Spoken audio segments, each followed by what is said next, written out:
Верховная Рада избрала премьер-министра и кабинет министров. Новым главой правительства стал Владимир Гройсман, экс-спикер парламента. В 10 в ложу Кабмина сходятся министры и сам Арсений Яценюк. Но не все. Среди чиновников нет министра финансов Наталии Яресько. Арсений Яценюк с трибуны просит принять его отставку. Ми спільно зробили багато для нашої країни і нашого народу. Але нам треба рухатись вперед. Я прошу прийняти мою відставку. Выступление длилось около 2 минут. После этого Яценюк вышел из сессионного зала парламента, не дожидаясь голосования. Дальше взял слово Петр Порошенко. Однако президент выступал и благодарил прежний Кабмин перед пустыми креслами в правительственной ложе. С Яценюком сессионный зал покинули почти все министры. Ніхто не має знаходитись в опозиції до України. Президент Петр Порошенко просит утвердить кандидатуру Владимира Гройсмана на посту премьер-министра и проголосовать за новый состав правительства. Далее на трибуне Владимир Гройсман клянется быть хорошим премьером. Шановні колеги, присягаю у тому, що буду служити українському народу. І все зроблю для того, щоб ні вам, ні президенту, ні українському народу не було соромно за мою роботу. Юрий Луценко уверяет, в Раде есть коалиция демократических сил из 2 фракций – БПП и Народного фронта, которые будут поддерживать нового премьера. Есть стабильные 226 голосов.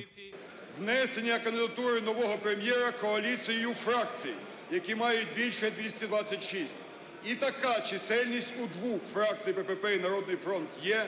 І саме це бісить тих, кому хочеться кричати про коаліцію. Далее депутаты берутся за голосование, принимают постановление 3 в 1. Освобождают Арсения Яценюка с должности премьера, отзывают постановление о признании деятельности Кабмина неудовлетворительной и назначают новым главой правительства Гройсмана. Оппозиционные фракции не дали ни одного голоса. Гройсмана поздравляет президент, и бывший спикер сразу усаживается в премьерское кресло. Наступним питанням порядку денного. После голосования к трибуне выходит Олег Ляшко. Президія дуже скромна, щоб оголосити результати голосування за призначення Гройсмана прем'єр-міністром. Я для всієї країни оголошу ці результати голосування. Фракція блоку Петра Порошенка – 131, Народний фронт – 75. Разом на двох – 206 депутатів. Оце і є справжня коаліція.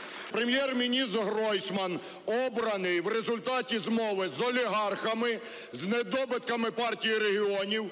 На вакантное место спикера депутаты избрали Андрея Парубия. Проголосовали 284 депутата. За 284. Рішення прийняте.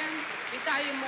Первым вице-спикером стала Ирина Геращенко из фракции БПП. Далее депутаты утвердили новый состав Кабмина. За проголосовали 239 народных депутатов. Перед голосованием премьер-министр Владимир Гройсман зачитал список кандидатов на кресло в правительстве. Из Кабмина Арсения Яценюка на своих местах остались Павел Климкин, Арсений Аваков, Павел Петренко. Появилась и новая должность. Міністр з питань окупованих територій та тимчасово окупованих територій та внутрішньо переміщених осіб Вадим Черниш.